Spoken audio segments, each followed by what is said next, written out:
xu một ô là lời vào cô tắc một ô đi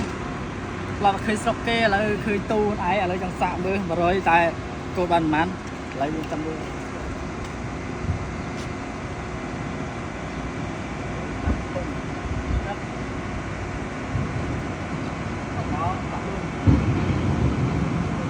rồi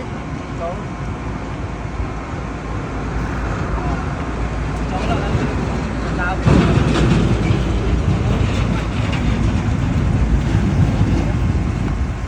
5 mét xuống lấy chưa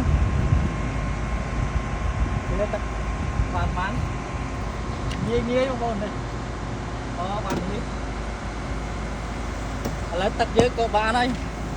bàn lít một ôn này nó sạc thật nữa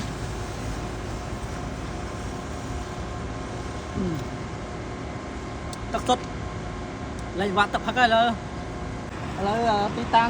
tí tăng dương nơi vùng mua Spider hôm mò lấy tầm pin tích lấy chi linh bay tất ăn bên tên một con này 3 tầm lít thêm rồi